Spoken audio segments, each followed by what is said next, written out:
UAE India में $50 billion की investment करेगा।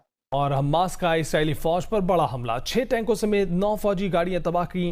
भारत मकबूजा कश्मीर के अंदर जुल्म ढा रहा है और भारतीय वज़ीर दिफा राजनाथ सिंह ने हिंदुस्तानी फौज के कमांडरों से कहा है कि वो 7 अक्टूबर को इजराइल में हमास के हमले के बाद किसी भी गैर मुतवक्के चीज और हमले के लिए तैयार रहें। नुसरत मिर्जा साहब, रोकने के लिए, जैसा से अभी हम बात करें, इस कशीदगी को रोकना जरूरी है, ये खित्तों तक ना फैले, ये दीगर ममालिक को अपनी लपेट में ना ले। ये है कि अबू धाबी की तरफ से ये कंसिडर किया जा रहा है कि इंडिया के लिए $50 बिलियन की इन्वेस्टमेंट का प्लान है। और अगर पाकिस्तान की तरफ से दरअंदाजी की जाती है तो पाकिस्तान पर हमला कर दें।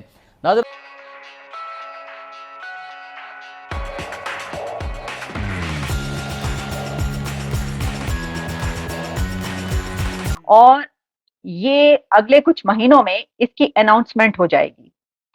इसकी जो डिटेल्स हमारे सामने आ रही हैं, उससे हमें ये पता चलता है कि जो अबू धाबी है वो सेकंड लार्जेस्ट ट्रेड पार्टनर है इंडिया का, और ऑलरेडी इंडिया और अबू धाबी के बीच, इंडिया और यूएई के बीच बहुत से बड़े एग्रीमेंट्स हैं। जैसा कि मैंने आपको बताया कि अगर सेकंड लार्जेस्ट ट्रेड पार्टनर है तो बिलियंस ऑफ डॉलर्स की ट्रेड होती है, इन्वेस्टमेंट जो है दोनों तरफ के एग्रीमेंट्स होते हैं। और इससे पहले कई एक खबरें ऐसी आ चुकी हैं कि जब जब जो दोनों कंट्रीज के बीच हुआ वो हमने आप तक पहुंचाया। अच्छा, इंडिया की तरफ से यूएई के लिए बहुत सी ऐसी कामों में छूट दी गई और उनको जो ट्रेड है उसके लिए टैक्स की छूट दी गई। जो भी इसमें खबरें आई हमने आप तक पहुंचाई कि कैसे जब वहां पर इन्वेस्टमेंट की बात की जाती है तो दूसरी तरफ से भी उनके लिए सहूलियात, फैसिलिटीज प्रोवाइड की जाती हैं। लेकिन अब ये खबर अपनी जगह पर कितनी अहम है, इस वक्त जो इंडिया के ताल्लुकात हैं गल्फ के साथ, उसमें इसका क्या एंगल है, और इसी के साथ पाकिस्तान के लिए ये खबर कितनी अहम है। क्योंकि खबर ये हमें बताती है कि आप अपने ताल्लुकात को, अपने रिलेशंस को कैसे अच्छा बना सकते हैं और उससे कैसे फायदा उठा सकते हैं। क्योंकि पाकिस्तान और यूएई के जो ताल्लुकात हैं वो भी कुछ कम पुराने नहीं।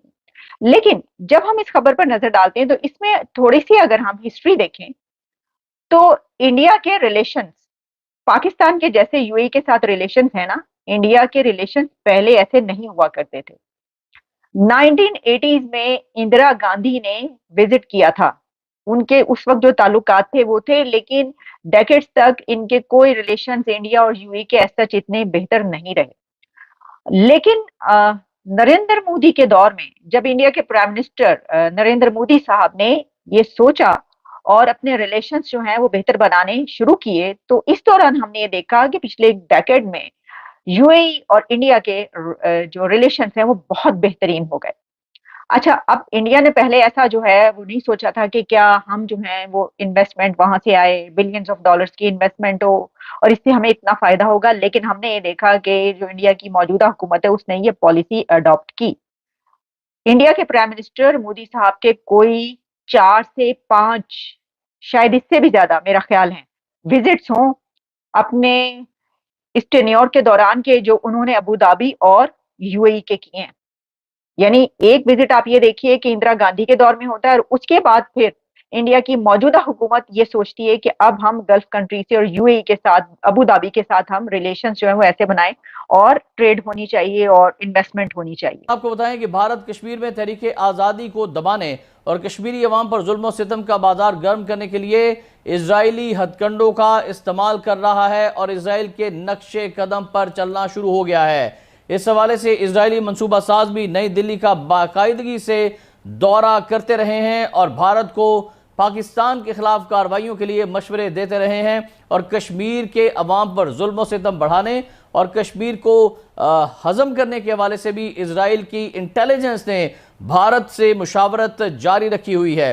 हिंदुस्तान टाइम्स की रिपोर्ट के मुताबिक भारतीय फौज ने अतमानीर भर भारत मुहिम के तहत एंटी ड्रोन सिस्टम, लोइटर, गोला, यूएवीज, लॉजिस्टिक्स, बारूद, जमीनी सेंसर्स हासिल करने के लिए 2 मरहलों में कई हजार करोड़ रुपए की हंगामी खरीदारी मुकम्मल कर ली है ताकि भारतीय सरहदों को महफूज बनाया जा सके اور پاکستان کے خلاف انہوں نے اپنے ہتھیاروں کو تیار رکھا ہوا ہے، میزائلوں کو تیار رکھا ہوا ہے کہ خدا نخواستہ اگر اسرائیل جنگ طویل ہوتی ہے اور ناپاک اتحاد ثلاثہ میں بھارت بھی چونکہ شامل ہے، اور اگر اسرائیل کہتا ہے کہ پاکستان کے اوپر حملہ کرو تو بھارت پاکستان پر حملہ کر دے، تو یہ بڑا ناپاک منصوبہ سامنے آیا ہے۔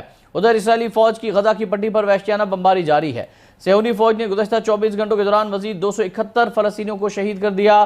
مجموعی شہادتوں کی تعداد 9000 سے تجاوز کر چکی ہے۔ غزہ میں اسرائیلی مظالم عروج پر ہیں۔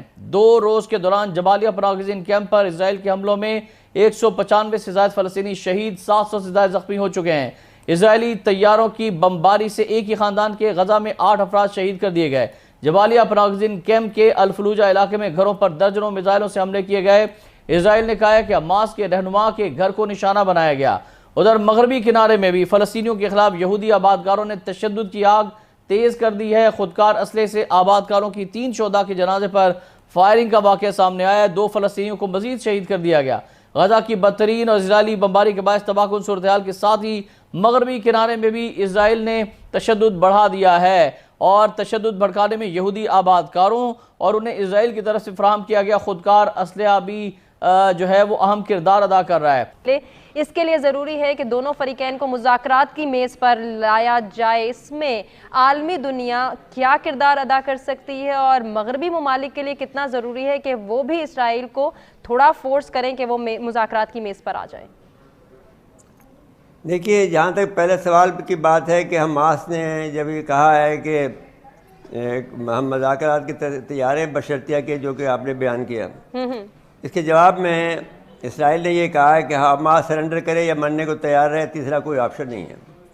یہ یہودیوں کا یا اسرائیلیوں کا یہ پہلے سے منصوبہ ہے۔ میں چندی گڑھ میں 2005 میں ایک میرے ساتھ میں جنرل طلعت مسعود تھے اور ایمبیسڈر نجم الدین شیخ تھے، تو وہاں پر جب میں نے تقریر کی تو اس کے بعد میں جو فلسطین کا جو معاملہ تھا وہ بھی میں نے اس میں اپنی تقریر میں ذکر کیا، اور کیونکہ وہ میری اوپننگ تقریر میں سے لاسٹ تقریر تھی، تو اس کے بعد میں جو تقریر پہ جو ایکچولی سیشن شروع ہوا اس میں جو ایڈمرل تھا ایک اسرائیلی، اس نے کہا کہ یہ اس کا کیا تو فلسطین کو ختم کر دیا جائے، فلسطینی کا جب تک آدمی وہاں پر ایک آدمی نہ مارا جائے اس وقت تک یہ مسئلہ حل نہیں ہو سکتا۔ یہ پرانا ان کی سوچ ہے۔ تو اب اس کے بعد طلعت مسعود نے، ہمارے جنرل طلعت مسعود صاحب نے ان کو جواب دیا کہ یہ خیال است و محال است و جنو، یہ آپ کا دماغ خراب ہے، یہ کبھی نہیں ہو سکتا۔ دوسری بات یہ ہے کہ جہاں تک تعلق ہے اس بات کا کہ اسرائیلیز کو بہت نقصان اٹھانا پڑا ہے، ان کا جو 3 ممالک تو سامنے آگے ہیں، رشیا، چائنا اینڈ ایران، جو کہ ان کی مدد کر رہے ہیں اور جنہوں نے اسلحہ ان کو سپلائی کیا ہے۔ ایک چوتھا ملک بھی ہے جو اس کا میں بیان نہیں کرنا چاہتا۔ تو اب ظاہر ہے کہ ایک جب ان کے ٹینکوں کو گرایا ہے انہوں نے، ٹینکوں کو جب جس طرح توڑا ہے وہ ٹوٹ نہیں سکتے تھے، وہ بہت مضبوط ٹینک ہے، بہت مہنگے ٹینک ہے دنیا بھر کے، لیکن ان کا جو ایک میزائل ہے جو کہ وہ چلاتے ہیں تو وہ میرے خیال میں مجھے لگتا یہ ہے کہ وہ ایک خاص قسم کا میزائل ہے۔ میں اس کا نام بھی لینا نہیں چاہتا کیونکہ میں اس میں کسی کو ایکسپوز نہیں کرنا چاہتا، تو وہ فوری طور پر اس کی چین ٹوٹ گئی ہے، اور اس کے بعد میں انہوں نے کوئی 14 کے قریب جو ہے وہ آدمیوں کو گرفتار کیا ہے، اسرائیلیوں کو، اور ساتھ ساتھ میں تعداد تو 20 بتائی جا رہی ہے، لیکن یہ 14 کا لفظ استعمال کر رہے ہیں اسرائیلیوں نے جو آفیشیل اناؤنسمنٹ کیا جی، وہ 14 آدمی اس میں انہوں نے گرفتار کیا۔ آج کی جو لڑائی کی جو سب سے بڑی خبر ہے وہ یہی ہے کہ 14 اسرائیلیز ہیو بین کلڈ، اور اس میں سے باقی بھاگ گئے ہیں۔ تو اب بحث یہ ہے کہ یہ دیکھنا پڑے گا کہ جو ان کے پاس، حماس کے پاس ہتھیار ہیں وہ ہی مجبور کر سکتے ہیں